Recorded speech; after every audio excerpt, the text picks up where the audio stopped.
This is an oral history recording with Andrea Knox, Woodham. The interview is Deborah McShane, who's a volunteer with the West Volusia Historical Society. Today is January 18th, 2024, and the interview is being recorded at the Conrad Center in DeLand. Good morning, Andrea.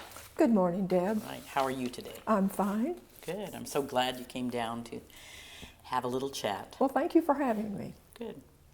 So we have some questions that I'd like to ask you and just try to get to know you and your history of your life here in DeLand. All right. So where were you born and where did you live as a child?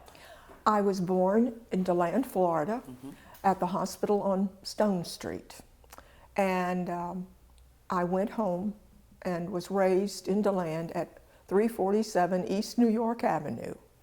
And the house is still standing today. Did your family hold on to the house for many years? Until I was about 12 years old. And then they moved to North Boston. They built a home on North Boston. All right. And so in your family, was it a large family? Are you the oldest, middle, youngest? I'm the oldest. My sister Blanche was the youngest, 2 years apart. And we weren't real close growing up, but as time went on, we became very close. Very nice. So no other siblings? No other siblings. All right.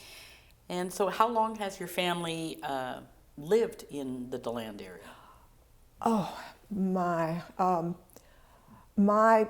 grandparents, I would say, back in the early 1900s, late 1800s, my grandmother, Grace Dreka, her maiden name was Hebner. So she is related to the Hebner clan that also lived here. And they were from Orange City and had orange grove, a lot of groves, and a beautiful home down there. And that was back in the early 1900s. And then my great-grandfather Dreka moved to DeLand because he happened to know John B. Stetson. And that is how he ended up in DeLand. And so was he from Philadelphia? Did he know him from up there? Actually, my great-grandfather Dreka, I believe, was from the Maryland area. So he came down here, and I do recognize that name. It's quite a very well-known name here in DeLand. Right. So was your grandfather the one who started the store? My great-grandfather, and also my grandfather was born in the upstairs area of the building. It was built by my grandfather, one floor, and then he added 2 more floors and called it the Carrollton Hotel. And that is where my grandfather was born. So you could say that my grandfather grew up in the business. And my mother also grew up in the business. And the Dreka department store was the only store in the area for miles and miles around. It was a general store. Everything to eat, to wear since 1878, they said. And I have the plaque to prove that on my front porch. He was well respected, my great-grandfather. They would open very early and close late. And I'm even told open on Saturdays until late in the evening. And then in 1938, during the time of the Depression, the building was sold. And I believe Francis P. Whitehair purchased the building. There's a little confusion about that. It may have been J.C. Penney Company purchased it, or perhaps Francis P. Whitehair. Francis P. Whitehair ended up owning the building at some point. And my mother at that point, by then, was a grown woman, and decided, my grandfather asked her if she would be involved in the business, and they would open a shop and call it Betty Dreka's in the same building, which they did, and they were there for 60 years until she moved across the street in 1981.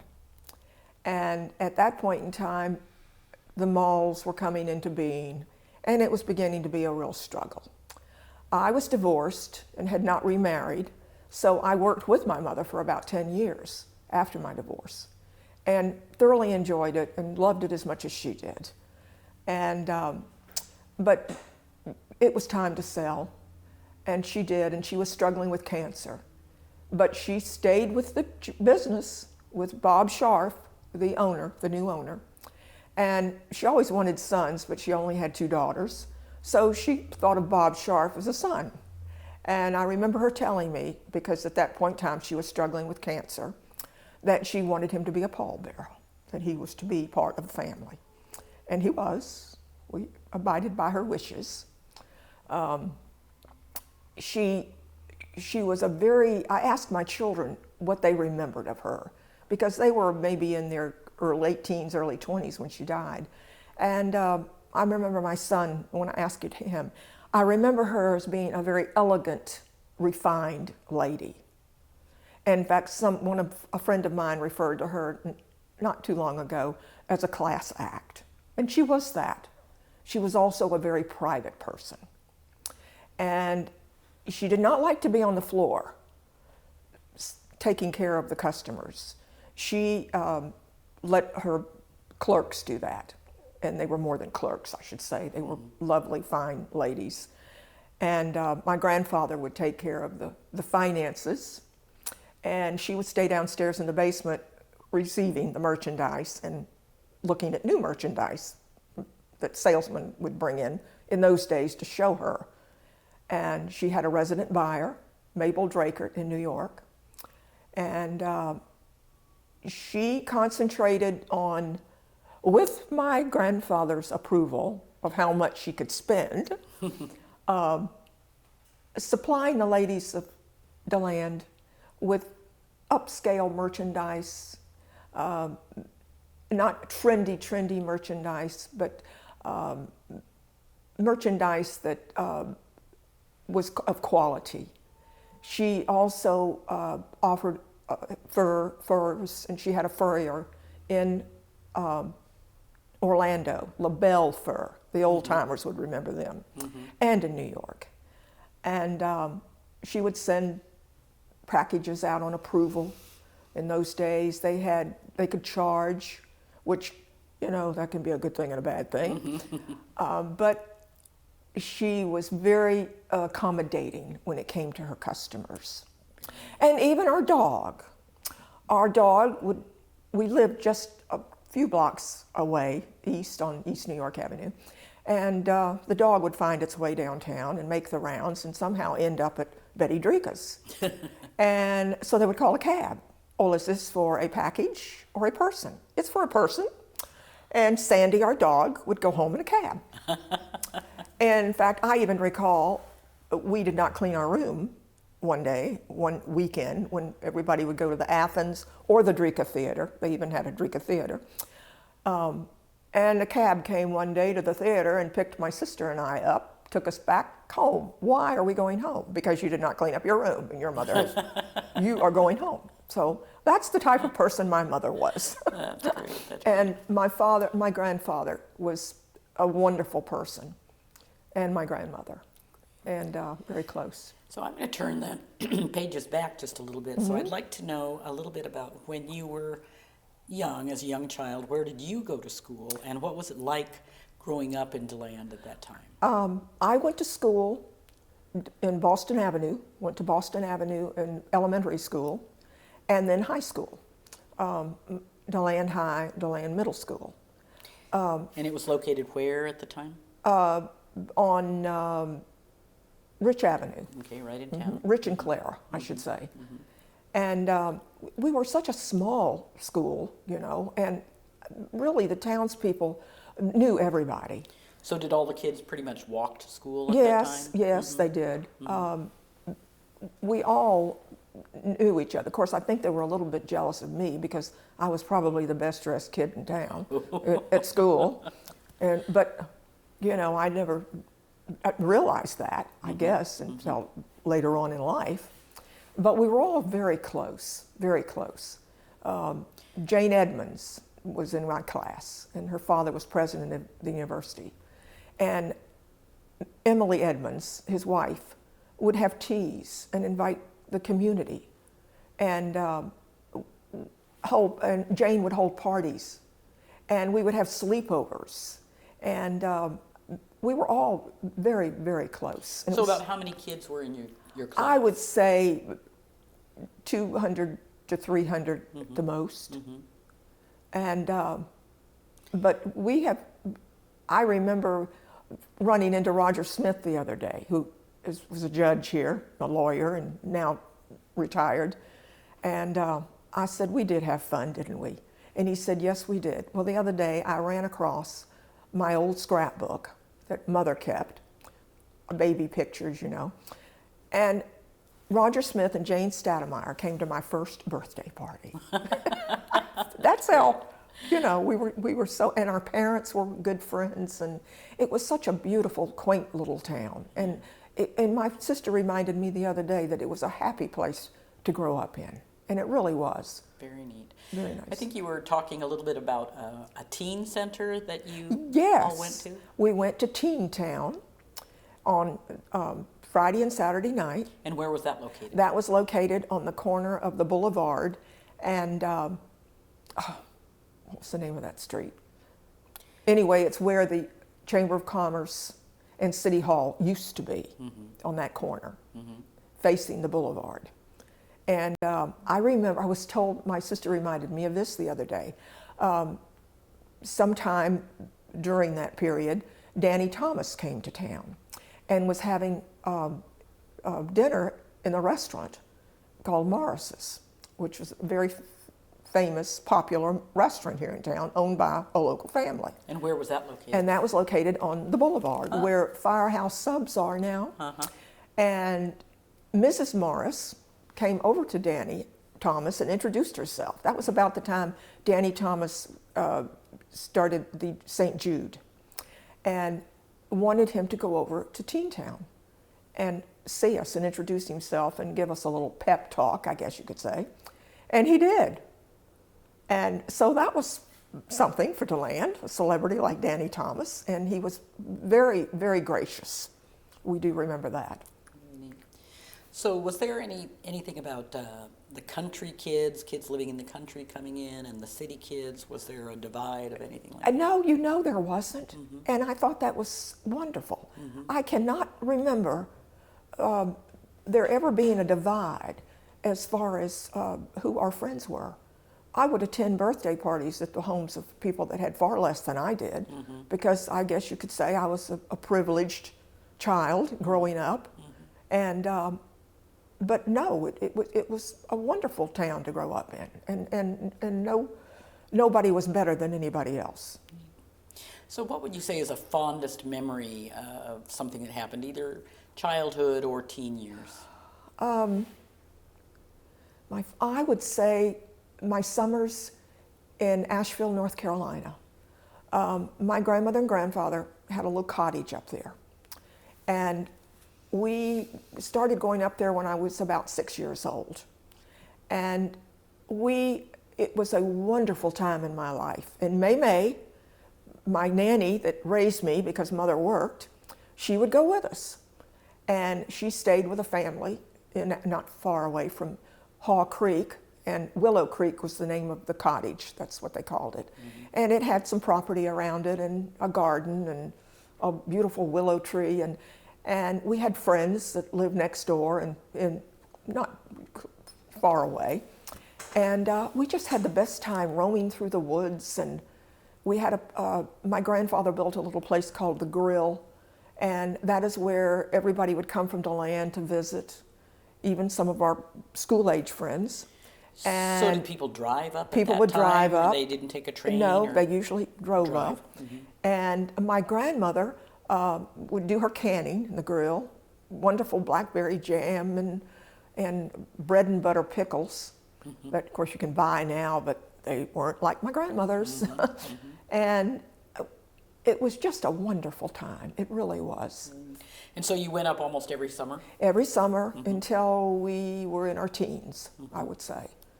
But, and my mother would sometimes leave from Asheville, Biltmore train station, to go to New York on a buying trip, which upset my sister. She did not like Mommy being away from her. Mother, we called her. So, but it was a wonderful time in my life. It's very neat. So you were talking about Mae Mae, and we chatted a little bit earlier about she played a really pivotal Oh, yes. role in your childhood. She was waiting for me at the door, I was told. When I came, they brought me home from the hospital. She and a nurse were there to take care of me.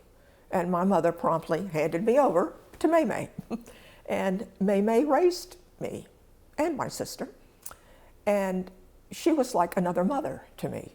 I mean, she was the most wonderful thing in the world.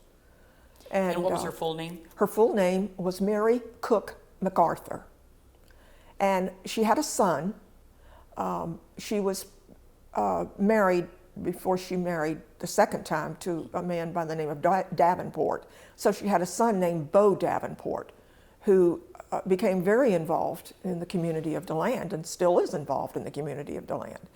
And then she married Johnny McArthur, and they had one child named Tiny, we called her.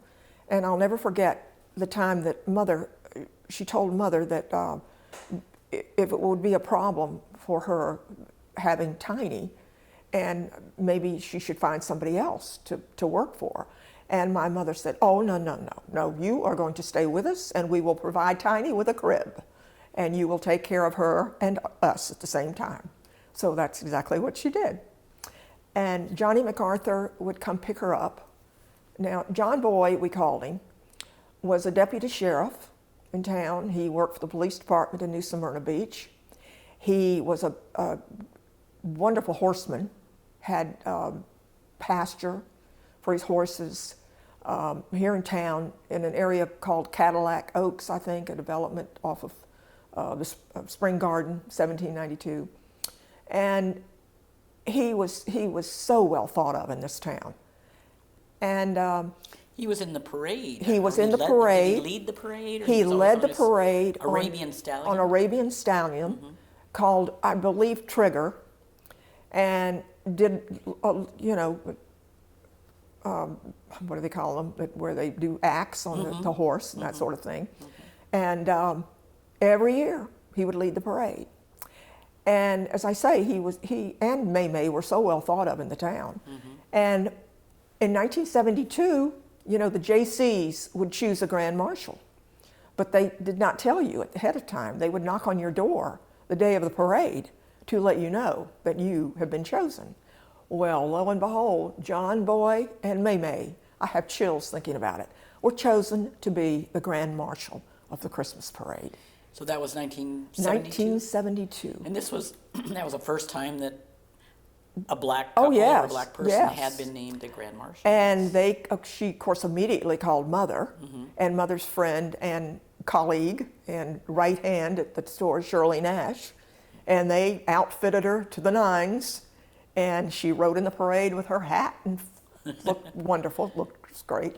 And so we will never forget that. I mean, that was something to remember. Such an interesting thing about continuity in our town, and I think you were talking about that Mae Mae worked with your family your whole life up until the time that your mother was passing? My mother passed in '86.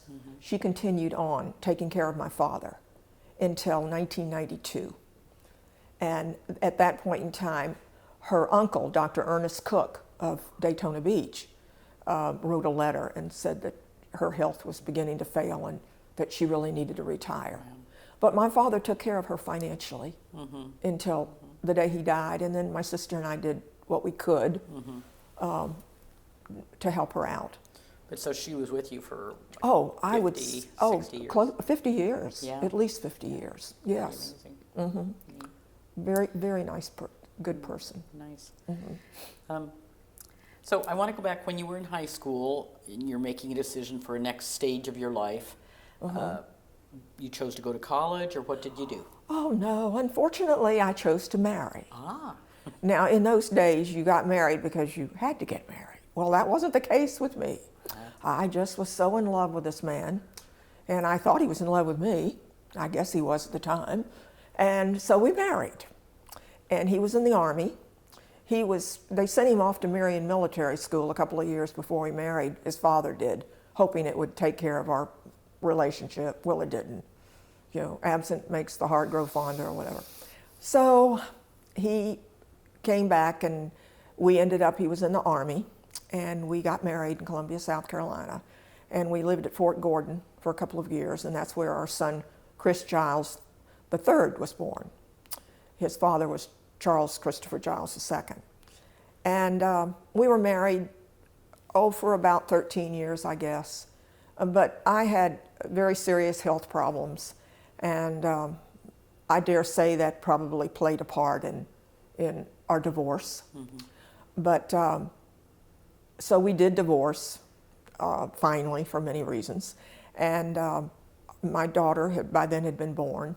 So you had the two children? I had the two children. And Elizabeth Gay and Charles Christopher, who we call Chris, and Gay we call Gay. Elizabeth Gay we call Gay. And I was, I guess, divorced for several years. And then in 1978, I guess it was, I met Woody.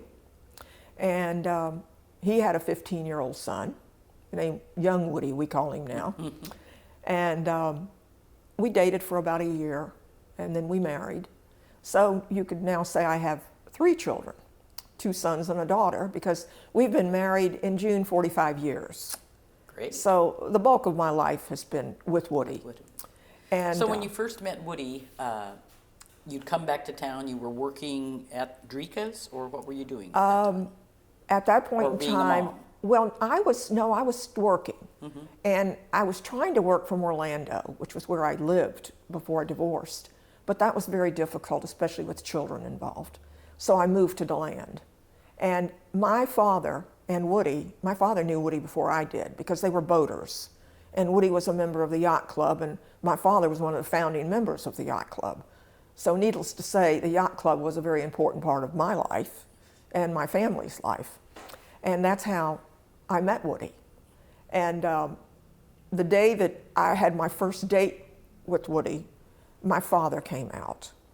And Frank Patilla, for those that have been around DeLand forever and ever wouldn't remember Frank Patilla, he walked over to my father and he said, "Now you leave those kids alone." He was going to check everything, but that was my father. His little girl, you know, even though I was 30-something years old, I was still his little girl. So, but we met and we dated for about a year, and we married in my family's home in Norwood, out in the backyard on the hottest day of the year during the gasoline crisis. Uh-huh.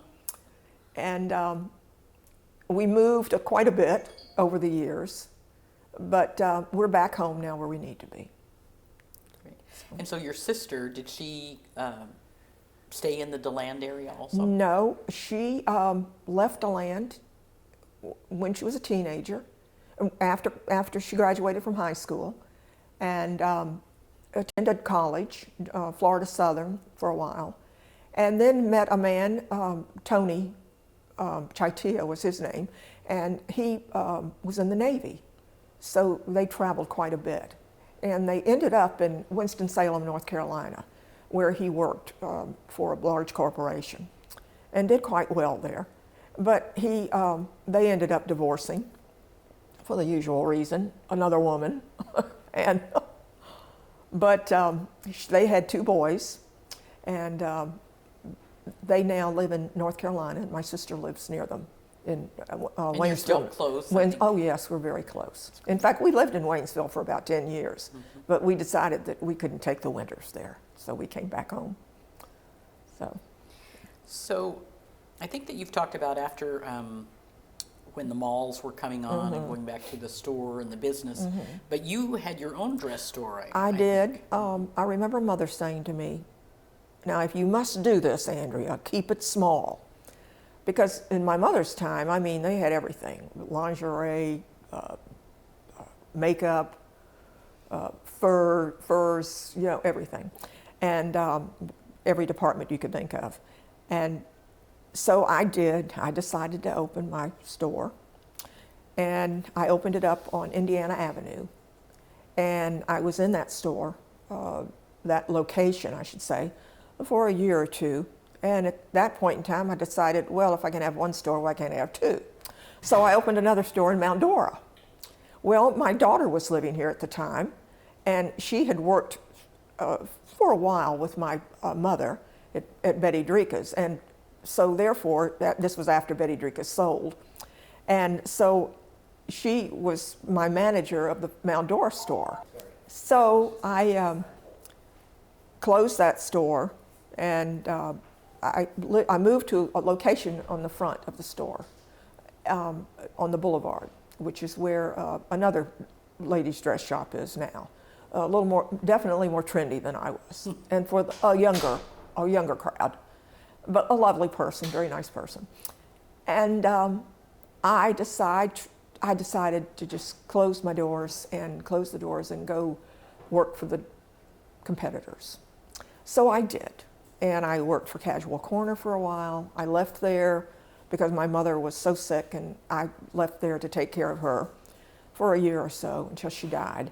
And then I went back to Bombay Company, and I worked for them because the gal, Barbara Plant, that worked for me as my manager, went to work for Bombay after I closed. And was that here in town? In Daytona. Daytona. And worked for them.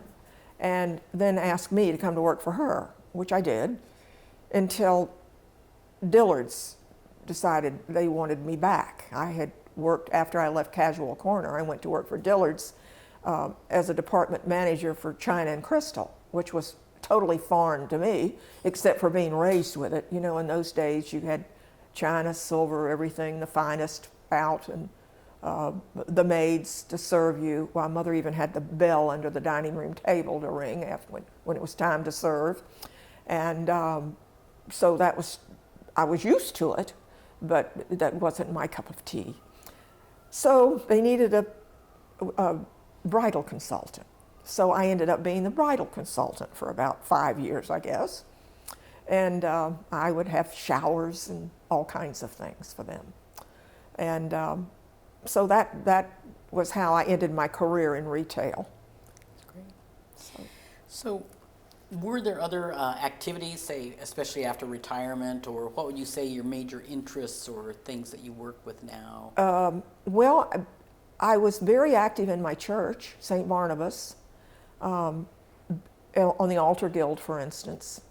And I think I was interested because of Father Lawson, who played a very important part in my life. And so I went back to that church when we moved back here. And I stayed with the Altar Guild until I was just too busy with other things, and I just couldn't take care of it anymore. So I decided to go on to other things. And I remember I took up bridge, and I loved the game of bridge. My father was an avid chess player, and very good at it. And he didn't do well teaching his daughters, though. He didn't have the patience.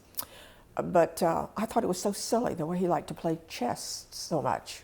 Well, he had the time. He didn't have to work because he had a rich grandfather, so he played chess. And now I love bridge, so I don't think it was so silly after all. So are you playing at the DeLand Bridge Club? I don't play at the bridge club as often. No, I really don't play at all anymore, due to other conflicts. But I do play social bridge with friends a couple of times a month, and I do enjoy it. So having lived here pretty much your entire life, what would you say is a really positive change that you see happening in DeLand? And then I want you to talk a little bit about what was the most special thing about when you were young. But let's focus first on well, I've seen a lot of changes, some good, some not so good.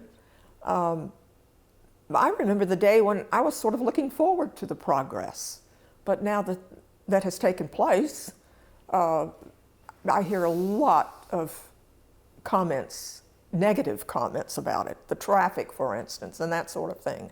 But at the same time, we have wonderful restaurants now available to us that we didn't have at the time. So that's definitely a plus. And I always believe in looking on the bright side of everything anyway. So I'm sure they'll work it out. And it seems like Main Street DeLand, like DeLand being having won a prize a few years back for being the #1 Main Street. Yes. Sort of the revitalization of downtown. Of downtown. When you're talking about the, when your store sold, that the downtown was kind of... I was definitely ahead of my time. And I think it's wonderful to be able to go downtown. And we have wonderful shops downtown now. And I'm quite pleased, and I think it will get better as time goes on. There was an article written about my grandfather by the Orlando Sentinel, and they interviewed him because he was a downtown merchant and well thought of in DeLand with Betty Dreka's. And I remember him making the statement, oh, they're in there, they asked about DeLand and how it was doing, where it was going, and oh, it's in its infancy. And he was so right. And that was probably in the 70s, early 70s, that he made that comment. So. And then going back, flipping back now again to when you were a kid, what was the most special thing you think about DeLand? I remember Teen Town. And I do wish, we loved Teen Town. That was Friday and Saturday night. And that was very special. And we need a teen center of some kind for children, for the teenagers growing up today. And I remember the golf course. I lived across the street from the golf course and the College Arms golf course. And I remember going over there and listening to the cleats. I remember the cleats from the golfers walking on the wood floor over there. And that was so special. And DeLand had such unique people and beautiful homes and people that were very intelligent, very well read. And the Eastwood Terrace Hotel, my grandmother Knox would spend winters there. I just lived up the street from the Eastwood Terrace Hotel, and I remember going over there for Christmas Eve and all kinds of, and we were all friends. Yeah, and I think right now it's having its own rebirth. Yes, they're calling it the DeLand Hotel, and they're that's doing right, really and well. the DeLand Eatery, and I had lunch there recently. You were talking about the College Arms, so were you able to, did you spend time there Oh as yes, a child? oh yes, I remember looking out at the golfers playing. My grandfather was an avid golfer, and he wanted my grandmother there with him all the time. And they had a home in University Terrace, and he would come down and play golf, and loved it so much they built a home here. He would come down from Valley Forge, Philadelphia, Bryn Mawr area.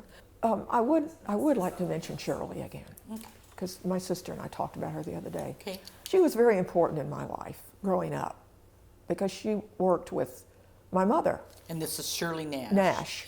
And her husband was mayor of our town, Wiley Nash, and he was also the superintendent of public works for many, many years. He coached ball, because he was a ball player himself way back when, attended Ole Miss, and we would leave, we would go home, we would go watch a game, coach a game, a little league, and then Shirley would have all the ball players back over, and she would feed them. Barbecued chicken, consomme rice, and a great big tossed salad. I'll never forget it. And if you had any problem, you always went to the Nash household, because they would take them in and listen to all their troubles. And we were very fortunate to have the Nash family in town, and Shirley Nash. so your sister, she's still up in North Carolina? She's still in North Carolina. She is a walking encyclopedia. She's the historian of the family. And she and I are very close. And she's the redhead in the family. And she takes after my grandmother Knox in appearance. And I always took after my grandmother Dreka, Grace Dreka, Hebner Dreka, on that side, the Dreka side. So you can tell when you look at the pictures, you can see the likeness. Very neat. So based on your experience of growing up in DeLand in this time period and everything that you've learned, what sort of advice would you give to a young person today? Maybe a young person here in DeLand. I would say have a sense of humor. Integrity. I learned that from my father. Very important. And you better be able to roll with the punches because you're going to have them. That would be my advice. That's great. And then how would you like to be remembered? As a caring, sensitive, pleasant person that liked to make people laugh and never take yourself too seriously. And if you could pick one person in your whole life that you feel like really influenced you the most, who would you say and why? There's so many that did, but I would have to say Mae Mae, Mae McArthur, and John Boy. So right now, you might be aware that there's a small group who are working on installing historical plaques on the 2 stores downtown where there were the historic sit-ins, the drugstores. Do you remember about that? I remember hearing about it because by then I was married and I was living at Fort Gordon, Georgia, in Augusta, Georgia. But I do remember hearing about it. Do you remember the response of the town at that time? I don't really know too much about that. Yeah. I really don't. But I'm sure that Johnny McArthur, John Boy, was involved. And if my parents were still alive, I'm sure they could shed some light on that. Yeah. And I did hear it was that something that was actually very positive because the students were being very respectful and everything, even as they were sitting in, but that the local police department supported their right to the sit-in. I think that is wonderful, and that's the way it should have been. And I can tell you also that as I was growing up, one of the first things I learned, you do not use the N-word in this house or away from this house. That is forbidden. And that was out of respect for Mae Mae and those people that worked for my family. Andrea, you had 2 children, and I understand that you're also a grandmother, and how many? I have, between us, I should say, my husband and myself, we have 7 grandchildren. We have 13 well, I should say number 13 is on the way. But they want to be surprised. They don't want to know what it is. So I'm saying 13 great-grandchildren. That's great. And I do not know all of their names. And do some of them live in DeLand, or are they spread out? Oh, they're spread out all over the place, everywhere, from Alabama to New Orleans to North Carolina, everywhere. Any here in DeLand? No, but I do have twins in Satellite Beach. Well, Andrea, thank you so much for joining us today. It's been just a pleasure being with you, and it's just such a delight. It's people have such a strong feeling about DeLand, and it's like you have DeLand really strongly in your heart and have an appreciation for our town. And thank you for everything that you have shared with us today. Well, thank you, and thank you so much for having me. Yeah.